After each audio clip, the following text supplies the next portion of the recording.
Hello.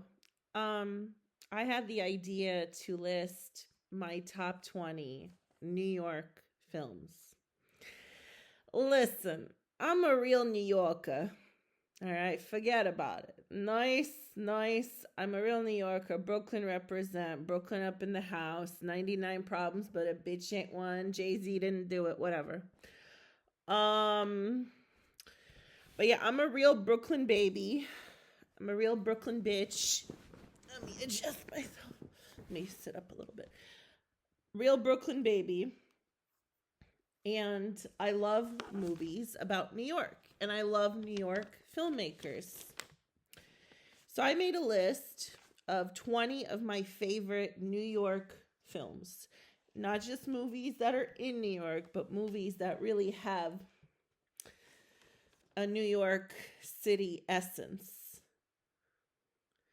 that New Yorkers appreciate, where you see your city in a new way, in a new light. All right. So, a lot of the usual suspects on this list, by the way. My number one favorite New York film. Can you guess? It's Annie Hall. Of course, it's Annie Hall. I mean, what can you even say about Annie Hall? I know Woody Allen literally made a movie called Manhattan.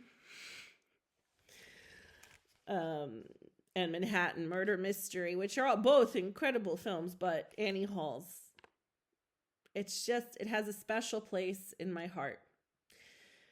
So Annie Hall, and then after that, my close second favorite New York film is Dog Day Afternoon, Sidney Lumet. Classic New York shit. More even than like Taxi Driver, I think Dog Day Afternoon is the seminal New York City experience in celluloid. Also, it's all in Park Slope. Real hood shit. Real hood shit. So Annie Hall, Dog Day Afternoon. And then I would say immediately after that, Manhattan. If only for the opening sequence of Manhattan, which just is like a beautiful, makes New York seem like a mythical city. A mythical city. By the way, I'm doing this list, I forgot to mention, because I live in Glasgow right now until they shortly kick me out and deport me for failing to do any work in my program here, the reason that I'm here. A chimney fell off my building. A chimney. Like a tenement house chimney fell off because of a 100-mile-per-hour wind. That was yesterday. So in lieu of that, I'm like, let me think about New York.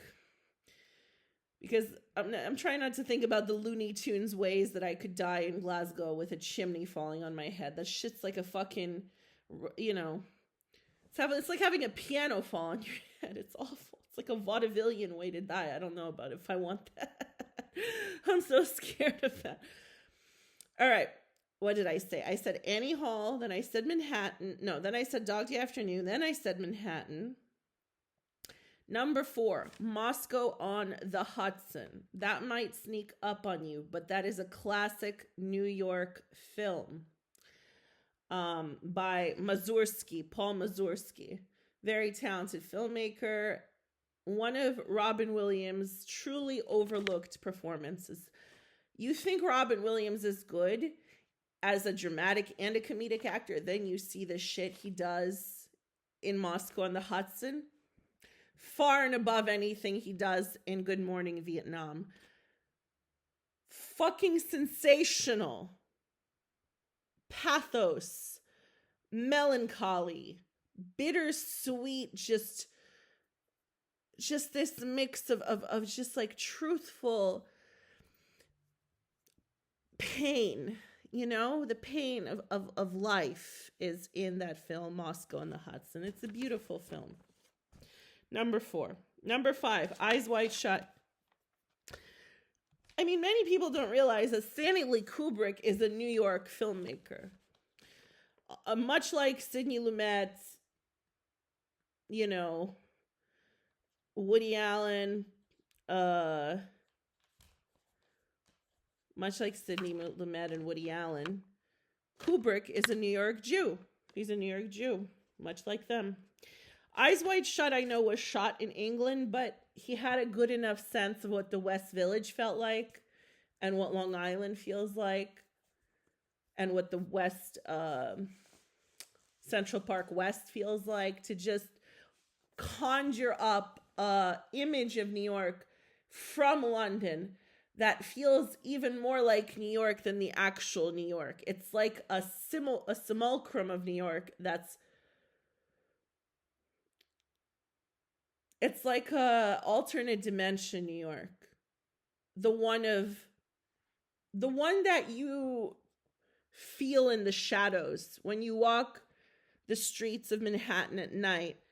Eyes Wide Shut conjures that feeling that's in the shadows of alleys and fucking, Central Park at night. It's that fucking aura that there's, secret, sinister gatherings happening that you're not invited to. Eyes Wide Shut. Number 5. Number 6 is Crooklyn. I love Crooklyn. Number 6 is Crooklyn. Spike Lee, classic New York filmmaker. I have seen him one time. Real New York guy. Crooklyn is also a beautiful film. All right, number 7. Let's go with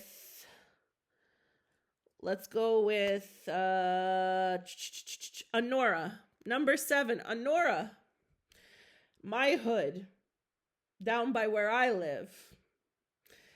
By not far from JFK, not far from Brighton Beach, southern Brooklyn. It's where they always shot every James Gandolfini thing that ever happened. The Drop was there. It's that hood.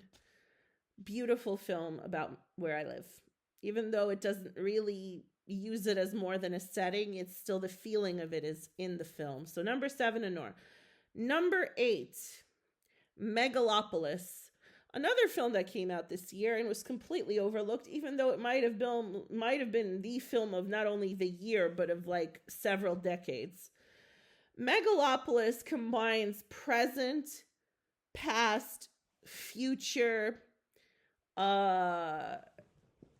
speculative fiction, interdimensional New York all in one. But it has like Edith Wharton's New York mixed with like, I don't know, just some New Roman kind of crazy ass New York. Like the spirit that's embodied in some of the architecture of New York, that classical architecture of like the big city established buildings. And there's one sequence in Megalopolis where the entire spirit of New York, I just felt it channeled through that sequence. It's incredible. Megalopolis. Number 9, Black Swan. Real New York shit. Love it. Also gives that Eyes Wide Shut type of feeling about the city. Very moody. Just a very moody, lovely film. Rosemary's Baby. Polanski. I love Polanski, and it's interesting that he doesn't actually have that many movies that are in New York, but for many reasons. But Rosemary's Baby, one of the great films set in New York. So that's 10. Okay, so after that, I'd say 25th Hour, Beach Rats, When Harry Met Sally, The Producers, the one personally with Matthew Broderick and Nathan Lane, Radio Days, Woody Allen. I have 3 Woody Allen films on here. I could have had all of them been Woody Allen films. But Radio Days, The Producers, Radio Days. 2 Days in New York by Julie Delpy, which I love. which is the follow-up to 2 Days in Paris. And this one has my fave, Vincent Gallo, in it. He steals the film in one scene with Julie Delpy. And I love Chris Rock in it too. I mean, the whole thing is incredible. And then Cruising, William Friedkin. Before Samantha Jones trolled the meatpacking district, William Friedkin was trolling it for gay sex clubs. Dress to Kill, Brian De Palma. Amazing stuff. I think that one's in New York.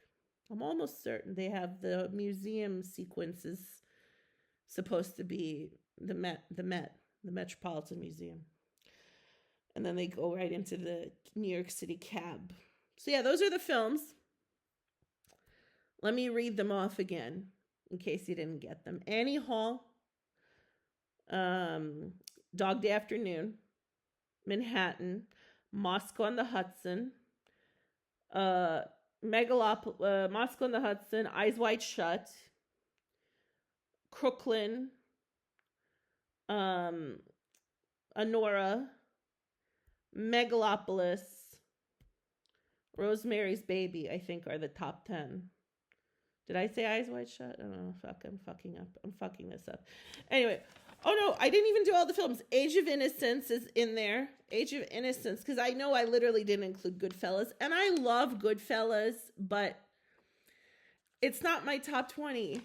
Like, I love it, and I know Martin Scorsese is like one of the quintessential New York filmmakers, but for me, Age of Innocence is the film, the Scorsese film that's on my list of top 20 New York films. I just prefer it. I like the Edith Wharton, that era, that, what was that era called of New York? Of what was the golden or silver? Anyway, Gilded. Was it the Gilded Age or was that later? The Gilded Age might have been F. Scott Fitzgerald. By the way, no one's still made a good fucking adaptation of The Great Gatsby. Still, no good adaptation. Very interesting. And then lastly, The Squid and the Whale, because Brooklyn Park Slope people, I'm not a huge fan of that guy and his wife, but The Squid and the Whale continues to be quintessential and iconic and classic. So yeah, that's the list. Let me rattle them off one more time. Annie Hall, 25th Hour, Honora, Beach Rats, Manhattan, Megalopolis, Moscow on the Hudson, Dog Day Afternoon, Eyes Wide Shut, Black Swan, Rosemary's Baby, Crooklyn, When Harry Met Sally, The Producers, Radio Days, 2 Days in New York, Cruising, Dress to Kill, Age of Innocence, Squid and the Whale. Quintessential New York cinema. Check it out if you have not seen those films. New York is not the New York of these films anymore. That's why I'm not in New York right now, because they really fucked it up with COVID, with 9/11, with Bloomberg, especially with de Blasio. Really fucked up that city. I would love to see it return. Oh, Green Card. Just a +1. Green Card with Andy McDowell and Gerard Depardieu. One of the most aura-filled 90s vibe, beautiful New York shot films I've ever seen. Green Card. Gorgeous.